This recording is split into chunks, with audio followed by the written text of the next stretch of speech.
Hello viewers and welcome to another episode of Trashtalk on Flying Circus, where I talk about the planes in the book. In this episode, let's talk about the rest of the survivors' planes. As I have already talked about the Hugo's Gans whatever, you can check it at the following link instead. Survivor planes are basically Mad Max craziness. They are either salvaged or jury-rigged planes that come with two strategies: run away from danger, or get so tough that the danger isn't a problem to you. You can probably guess what strategy a certain plane followed already, but let's talk about the rest, starting with the Ritter Airsat S, a plane with an engine too big for its own good. Here's the thing about rotary engines: you need Castor oil for it, and Macchi Republic produced 90% of it in Himmelgard. When Gotha and Fokker pissed them off, this supply was cut off, and they have to make do with liquid-cooled engines, which is decent, and synthetic lubrication, which is disastrous. When Macchi was defeated, Gotha seized not just a steady Castor oil supply, but also large numbers of Ritter Model F and stripped out the engines for their Kreuzer Triplanes. They also seized blueprints for the powerful 230 horsepower W03 engines and was in the middle of manufacturing them when the end of the world happened. If you were trapped in a Gotha city and needed something to escape, shoving this half-finished giant engine block into a stripped-down Ritter F frame might just work. This plane is frankly a jury-rigged mess. Its name is barely even related to its original form, as it is called Airsat S due to the Ritter Model S, which is actually designed for the powerful W03 engine mounted in both planes, and the Ritter F frame is definitely not made for it. While Ritter Airsat S is still a high-speed plane with good handling and power to boost and climb well, it suffered from design fault which causes the engine to be not as reliable as it should be, as well as suffering from high instability and the existing problem of Ritter F fragile frame. However, if you want to jump off when it's burning, you can do it very quickly, but considering the high value of the legendary W03 engine, it might be better to save the plane. It is also armed with two wing-mounted LMG, which is on a flex mount to aim forward and up. Because the engine is so thick, it blocked the machine gun ports, but that's okay, you just need to fire your shots closer or you won't hit a damn thing. Overall, considering its low price, this plane still hits way above its price tag with its performance, and with its high speed. If you find things you cannot beat, you can definitely run from them. As for the variants, you might notice that we aren't even gonna use the same airframe. When you are trapped in a dead city with locals that want you to stay there permanently, you will use anything to get the fuck out. First, for the Kreutzer Uncontrollable Spinne, we scroll up first to get to the Kreutzer Spinne page, then we switch out the engine for the W03 with no cowling, turn the weapon into wing-mounted dual LMG, add a fuel tank because it doesn't have enough, and might as well get the same optimization setting, and voila, the Kreutzer Spinne is now way faster, still has excellent handling, but it basically becomes another Kreutzer Scorpion with turn bleed too. It's also way more expensive now because the W03 has a price to match its performance. As for the Turbo Sparrow, grab the Ritter Model C or rather CJ Spats, switch the engine to W01 with no cowling, do basically everything again except we are giving one LMG only because it originally only has one, and this is actually quite a decent plane, if a bit underarmed, very stable though. Of course we can easily increase the LMG by one without major drawback, but you might need someone to make rotary cowling for you to increase your speed back up. And of course, that's mine version of these two variants, since the description only said making these planes with the same principle as the Airsat S, and since these are entirely custom-made planes with whatever spare part the survivor could find, you could talk to your GM in modifying your starting Airsat S too. Next, there's the Kreutzer Spinner V8 conversion, which is basically just a Kreutzer Spinne with a high-power liquid-cooled engine.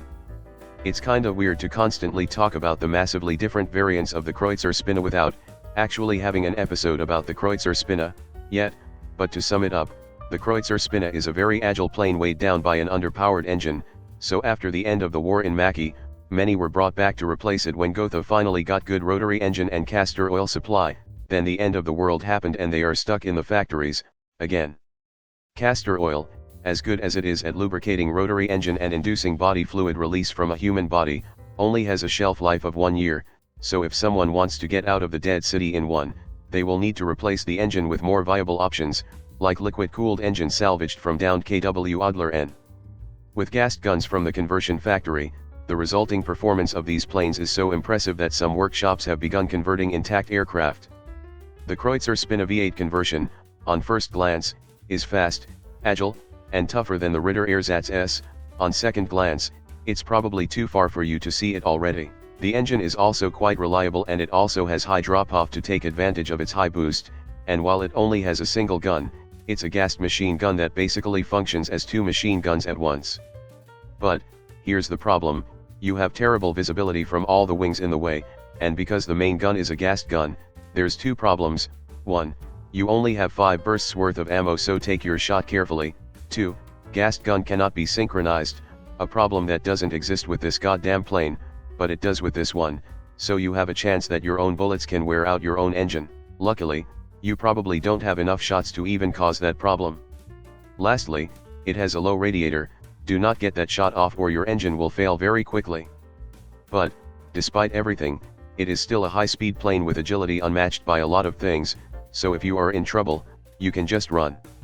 As for the variants, there's the Spider 6 variant, which uses the Bertha F1466 Uber engine. It's bad, it's actually just bad. The Bertha F1466 Uber engine is unreliable and heavy, weighing down the plane. On the other hand, there's so many of it around you can probably trip over one just by walking somewhere. Then there's the original guns variant, which just replaced the gast MG with dual synchronized MG. The result is that the plane just ends up turning into another Kreutzer Scorpion again, but slower. Apparently all Kreutzer planes will eventually experience scorpionization. And finally, there's the Loewe Kessel 2B, an agile fighter bomber with a big gun.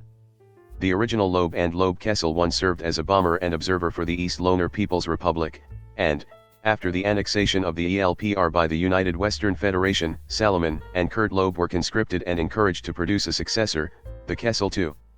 It was one of the first successful twin-engined aircraft in the early year of the war, serving largely in the same role as before, but in just 1 year, their speed and power advantages had been entirely surpassed, and were instead divested for local militia or utilized as a civilian aircraft, as its forward seat could be used by police watchmen, cartographers, touring celebrities, and so forth.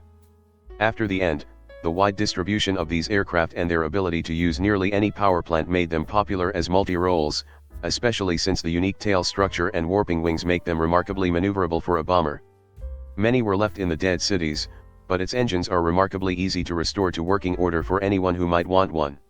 The first word I would use to describe the plane is slow. At 13 speed max, it is slow as all hell, and at 5 bomb mass, it can still do damage to ground targets, but there are better planes out there with faster speed and bigger bomb load. What most other bombers doesn't have, however, is its high agility thanks to its handling and wing warping that needs such low speed to take advantage of, and a light repeating cannon that with the right ammo, can be very devastating on big target. It also has a rear-mounted machine gun for defense along with somewhat decent durability, plus it has 2 engines, meaning one can be knocked down and it still can go home, and both guns are controlled by the gunner at the front seat here, so if your pilot has terrible hard, it doesn't matter. This also allows your pilot to focus more on flying straight instead of shooting straight. Combine that with good stability, high visibility with 2 crews to observe the surrounding, and high drop-off so you can recover speed easily. This plane is surprisingly hard to catch off guard, and even if something is on your 6, you can probably turn this thing fast enough to face them propeller to propeller. And just as a price comparison, it is cheaper than the Canon Cobra that also packs a light repeating cannon, so if you want to bring a big target down, the Kessel II can give quite a Kessel run on anything. Before talking about the variants, it's common for people to just switch the LMG to forward position for you, the pilot, to shoot with if you like. It's something, I guess. Now onto the variants. There's the Kessel IIA, which has Schreiber G9 engines. There's a reason why this early variant is replaced. This is just a downgrade basically. The engine reliability dropped like a brick and it got even slower. Next is the Kessel IIC variant with Bertha F1166 engines and low radiators. The price is lower, but the plane got slower due to the weight of the engine and radiator, but it is more reliable now and could be made even more reliable with special radiator fluid. Finally, there's the Funkvogel, which has no bomb but has a radio instead. Also, let's just add a windmill to actually power it. This makes the plane a bit more expensive, but you can now communicate with people from a distance if they also have radio, possibly communicating with ground force to knock out specific targets. And that's all on the survivors planes, from the over-engined Ritter Ersatz S that gains speed at the cost of, not much really, the improvised Kreutzer Spinne V8 conversion that burns bright and fast in a dogfight, the armored Hugo's Gansmetal Wunderflugzeug that can outlast practically anything, and the agile Loewe Kessel 2B with bombs and cannon to get rid of anything. You want planes that are fast or tough, with maybe the aesthetic of Mad Max, These planes are definitely what you should be looking for. Anyway, that's all for now, and I will see you all next time. Hello there, if you like this video, please subscribe to my channel and click that notification bell button. If you really want to support my channel, you could visit my Patreon page, or buy me some coffee, links in the description. Anyway, have a nice day.